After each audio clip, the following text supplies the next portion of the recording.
Juste quelques petits conseils sur l'esprit. Voici le numéro 1. Il a besoin d'être nourri. Il a besoin d'être nourri.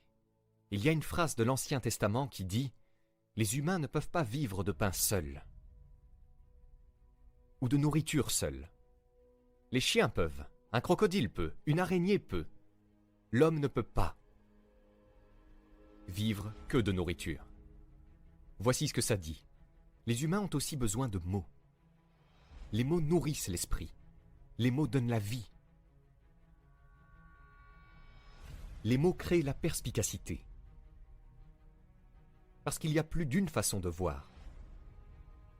Si nous voyons avec nos yeux, nous appelons cela la vue, mais il y a une autre façon de voir qui s'appelle la perspicacité. C'est pourquoi nous venons ici, nous nous réunissons pendant quelques jours, nous assistons aux cours, nous suivons les formations, nous lisons les livres, nous faisons tout cela. C'est pour développer plus de perspicacité. Laissez notre esprit être nourri pour penser, réfléchir et s'interroger. Et concevoir des idées, des projets, des buts.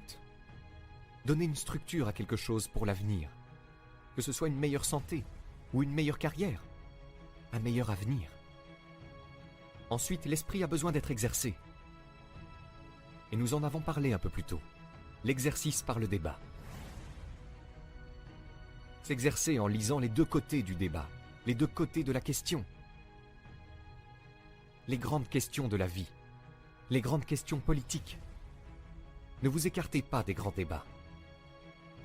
Premièrement, l'esprit a besoin d'être nourri d'idées. Deuxièmement, il a besoin d'être affiné, stimulé et exercé par le débat. Nous avons besoin que les deux côtés du drame humain soient représentés. La raison pour laquelle la Bible est un livre si classique pour l'étude de toutes sortes d'histoires est que la Bible est pleine d'histoires des deux côtés, du côté du mal et du côté du bien. La Bible dit, l'Ancien Testament dit, ce roi est arrivé au pouvoir et il était un bon roi et il a régné pendant 18 ans. Puis il est dit que le roi suivant est arrivé au pouvoir, qu'il était un mauvais roi et qu'il a érigé des idoles. Il est devenu le mauvais roi. Ainsi on peut lire « Bon roi, mauvais roi », montrant les deux côtés du spectre humain et du drame. Certaines histoires que nous lisons dans la Bible sont des personnes à admirer, d'autres sont des personnes à mépriser. Dans votre bibliothèque, vous avez besoin d'un livre sur Gandhi et d'un livre sur Hitler. Un livre pour vous montrer combien les aspirations d'une personne peuvent être nobles, et l'autre livre pour vous montrer à quel point les objectifs de quelqu'un peuvent être méprisables et maléfiques. Des deux côtés, nous étudions le bien et le mal, l'un que nous aimons et l'autre que nous détestons. Nous étudions la maladie, nous étudions la santé. Quelqu'un dit, on ne peut pas étudier les choses négatives. Vous devez étudier les choses négatives. Vous devez donner la parole, l'esprit et le temps aux deux côtés des problèmes, afin de renforcer votre côté de l'argument. En élevant nos enfants, nous devons poser les deux côtés. Quel est le côté dangereux et le côté sûr? Dans l'un des séminaires, auxquels je suis sûr que certains d'entre vous ont assisté, je parle de la philosophie qui fait la différence. La philosophie fait deux choses, je veux dire, la philosophie personnelle de chaque personne. Alors notez bien ceci, notre philosophie personnelle fait deux choses. Premièrement, elle nous aide à voir les dangers d'un côté, afin de pouvoir les éviter ou les minimiser. Ensuite, notre philosophie personnelle doit être développée pour nous permettre de voir les opportunités de l'autre côté, afin de les maximiser. Et pour le reste de votre vie, ce sera le double défi de développer des idées et une philosophie, et de renforcer le tout afin que vous puissiez éviter les dangers et maximiser les opportunités. Parce que les dangers ne disparaissent jamais, les dangers pour notre navire d'État appelé le pays, le danger pour l'entreprise, le danger pour la société. Les dangers se cachent toujours à l'intérieur et à l'extérieur. Les dangers se cachent à l'intérieur de nos propres esprits. Quand j'étais enfant, ils avaient ces petits dessins animés. D'un petit garçon avec un gremlin d'un côté et un petit ange de l'autre. Et le petit diable, le petit gremlin disait « Vas-y, fais-le, c'est bon ». Le petit ange a dit « Non, non, non ». Donc quand les enfants sont jeunes, ils doivent s'engager dans ce débat. Je dois ou je ne dois pas? Une voix dit « Vas-y » et l'autre dit « Non, non ». Nous espérons donc qu'au fil des années et des classes, en passant de la première à la deuxième année, de la cinquième à la 10e année, nous apprendrons davantage. Comme Abraham l'a dit, écouter les meilleurs anges de notre nature, faire appel à notre conscience et laisser notre conscience nous aider avec Dieu et tout ce qui a une bonne influence pour nous aider à prendre les bonnes décisions. Éviter le malin, éviter le danger, le côté obscur et faire appel à nous-mêmes pour nous engager dans le côté positif, le côté des opportunités. La bataille de l'esprit est importante pour nous tous les jours. Que penser, que ne pas penser? Mon mentor, M. Schauf, a dit « Montez la garde à la porte de votre esprit ». Et c'est vous qui décidez de ce qui entre. Vous décidez de ce qui remplit votre esprit, car il devient le matériau avec lequel vous construisez votre avenir.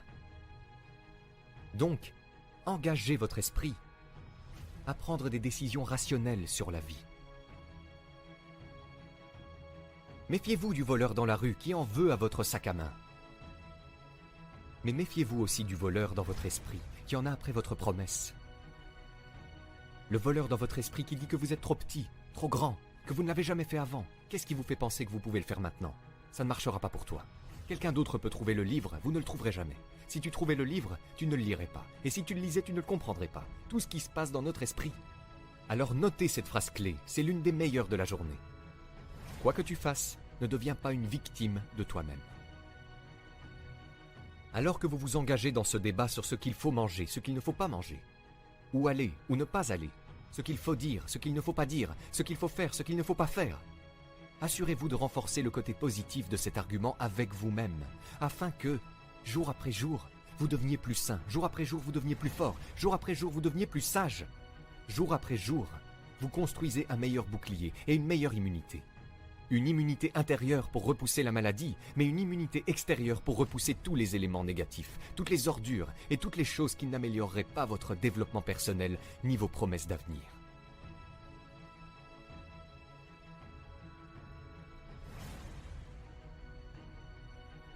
Donc c'est très important pour comprendre l'esprit. Nourrissez-le.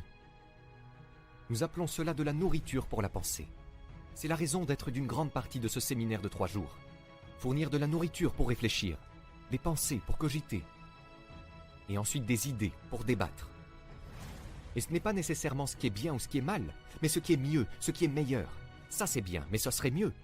Avec ceci, oui, vous pouvez gérer, mais avec ceci, vous pouvez vous épanouir.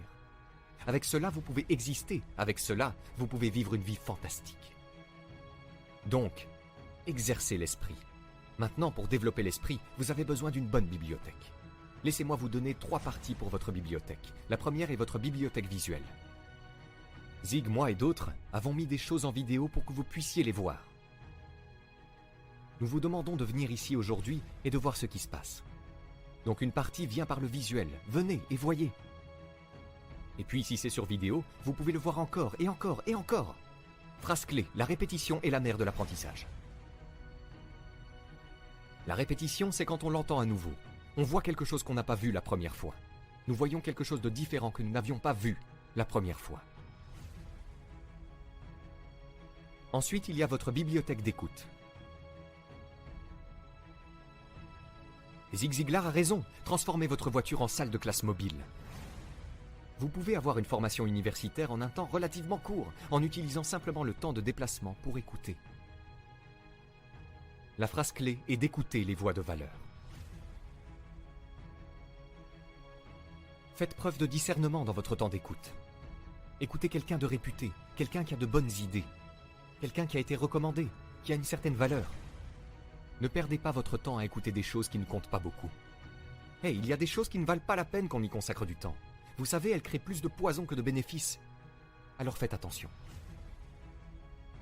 Si quelqu'un me dit « ces œufs sont pourris », je ne vais pas faire une omelette et la goûter. Je veux dire, je vais le croire sur parole. Donc nourrissez l'esprit, exercez l'esprit et constituez votre bibliothèque. Je vous recommande 3 livres qui m'ont été recommandés lorsque j'ai commencé à constituer ma bibliothèque à l'âge de 25 ans. En ces jours accélérés, un développement personnel pour moi d'une valeur d'environ 7 ans a si fantastiquement changé mon compte en banque, changé mon revenu et révolutionné mon avenir avec les bases que mes parents m'ont données. La rencontre avec M. Schauf à l'âge de 25 ans, je vous le dis, cela a été un voyage pour moi comme aucun autre depuis. Puis j'ai eu des mentors tout au long du chemin.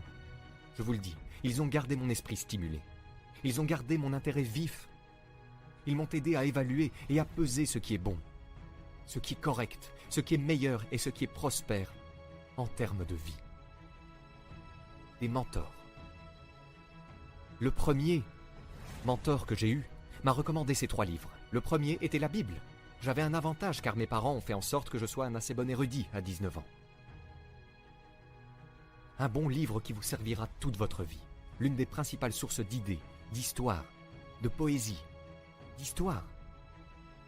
Une source majeure de stimulation.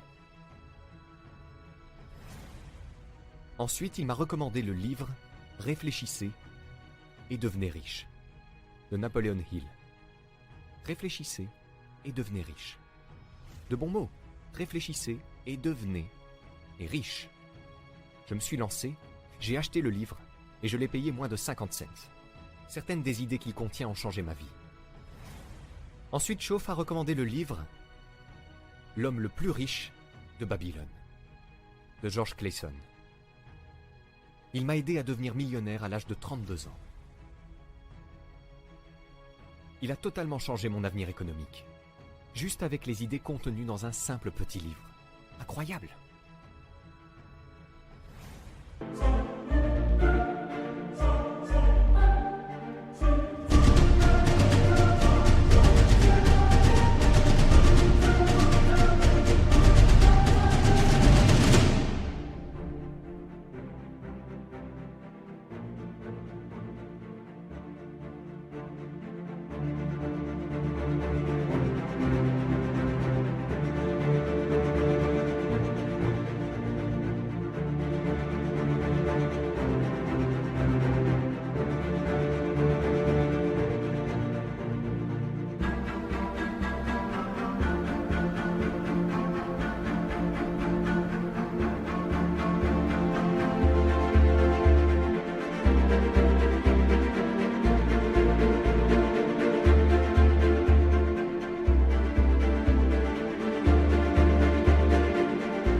M'a recommandé d'écouter un livre d'Earl Nightingale, intitulé « Le plus étrange des secrets ».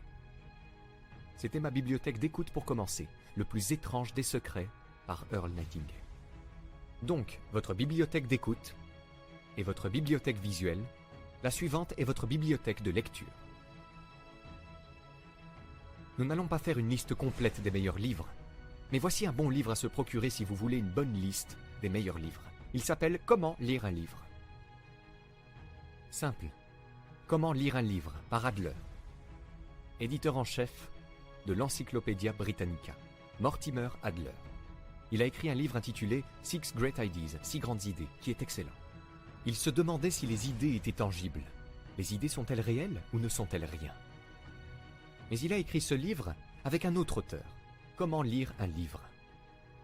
Maintenant, si vous maîtrisez ce livre...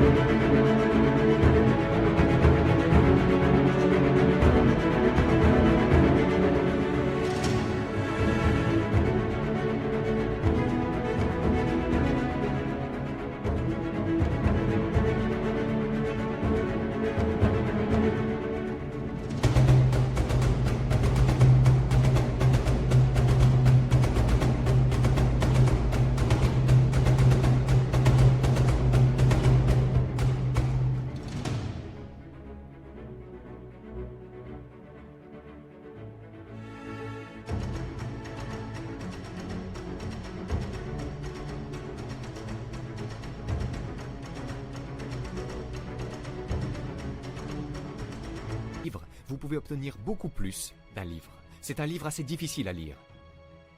Mais il vous donnera des idées sur la façon de prendre un livre et d'en tirer le meilleur parti. Prendre un livre et en tirer le meilleur parti. Mais dans ce livre, il y a aussi une liste de ce qu'il appelle les plus grands livres jamais écrits. Et j'ai utilisé ce livre, cette liste, comme une pièce maîtresse de ma bibliothèque.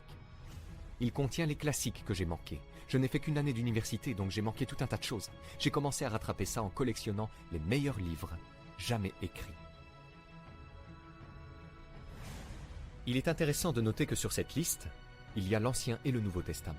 Sur la liste de tous les érudits, qu'ils soient de l'Est ou de l'Ouest, vous ne pouvez pas manquer ces sources majeures. En plus de cela, il y a un livre intitulé Lessons of History, écrit par Durand. Et je le propose parce que c'est l'un des écrits classiques de tous les temps. Vous pouvez ne pas être d'accord avec ses prémices, mais vous devez certainement reconnaître que c'est l'un des meilleurs livres jamais écrits. Lui et sa femme ont écrit environ 11 volumes sur la civilisation. Prenez un cours de lecture rapide, vous pourrez les parcourir. Mais ce petit livre, Lessons of History, est une sorte de résumé de leurs idées sur l'histoire. C'est un classique. Ensuite, un classique, je pense que tout le monde l'a, un livre appelé As a Man Thinketh, L'homme est ce qu'il pense, par James Allen, où chaque phrase est un séminaire. Et vous pouvez ne pas être d'accord avec ces prémices, dans certains cas. Vous ne voulez pas lire uniquement ce avec quoi vous êtes d'accord. Et ne vous contentez pas de lire ce qui est positif. Notez bien, vous ne pouvez pas vivre de sucrerie mentale. Tout comme vous ne pouvez pas nourrir vos enfants avec de la crème glacée tout le temps et espérer qu'ils soient en bonne santé. Vous ne pouvez pas vivre de sucrerie mentale. Quelqu'un dit « je n'ai lu que des choses positives ». Ce n'est pas suffisant.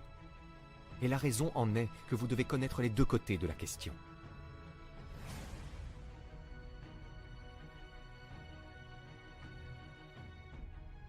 Donc, commencez votre bibliothèque comme je l'ai fait à 25 ans. Je l'ai mentionné dans un autre séminaire.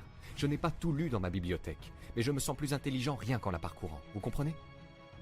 Assez intelligent pour l'acheter, maintenant je dois être assez intelligent pour tout lire. Puis je dois être assez intelligent pour trier et décider de ce qui a de la valeur.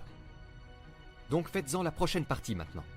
Dans le cadre du développement personnel de l'esprit, vous devez trier ce que vous lisez, ce que vous voyez et ce que vous entendez, et décider ce qui est valable pour vous, pour essayer de le faire et de le maîtriser.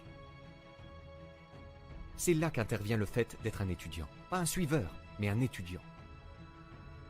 Vous lisez un livre sur la santé et il dit « Si vous faites ce que dit ce livre, vous vivrez éternellement ». Vous lisez le livre suivant sur la santé et la nutrition, il dit « Si vous faites ce que dit le premier livre, vous mourrez jeune ». Alors quelqu'un me dit « Monsieur Rhône, lequel de ces livres dois-je suivre ?» Notez ça, aucun des deux. Ne soyez pas un suiveur, lisez les deux livres et faites-vous votre propre opinion. Voici ce qui est important dans l'analyse finale. L'une des meilleures phrases de la journée, je la tiens de mon ami canadien Harold Dyke, qui me l'a donnée et que j'utilise depuis toutes ces années. Voici ce qu'il a dit. Assurez-vous que ce que vous faites finalement est le produit de votre propre conclusion. Assurez-vous que ce que vous faites finalement est le produit de votre propre conclusion. Ce qui signifie que vous ne vous contentez pas de suivre, mais que vous écoutez les deux côtés de l'argument. Vous écoutez la controverse. Vous essayez de maîtriser les points de vue des deux côtés, ou des trois côtés, ou de n'importe quoi d'autre. Ensuite, vous commencez à tracer votre propre voie. Cela ne veut pas dire que vous prendrez toujours la bonne décision sur la voie à suivre ou sur ce qu'il faut faire. Vous pouvez affiner au fur et à mesure. Mais assurez-vous que ce que vous faites est le produit de vos propres conclusions. Des conclusions du débat. Des conclusions de ce qui a le plus de sens pour vous d'essayer. Notez tout cela. Donnez-vous aussi une chance de changer. Il y a des choses auxquelles je me suis accroché. Je pensais que c'était ça, c'était ça. Je vous le dis, au bout d'un moment, j'y ai renoncé. J'ai découvert que ce n'était pas ça. Alors donnez-vous une chance de changer. Affinez votre philosophie. Affinez votre direction. Si vous vous donnez une chance de le faire, voici ce qui va se passer. Une nouvelle porte s'ouvrira toujours, que vous n'avez pas encore découverte. Donnez-vous une chance de changer. Réévaluez. Alors faites en sorte que votre bibliothèque soit un témoignage de votre intérêt dévoué pour le développement personnel accéléré, afin que vous lisiez tout ce que vous avez à lire. Vous entendrez ce que vous devez entendre, et vous regarderez et verrez ce que vous devez voir, afin de rendre votre vie plus raffinée et plus intéressante et d'atteindre tous vos objectifs.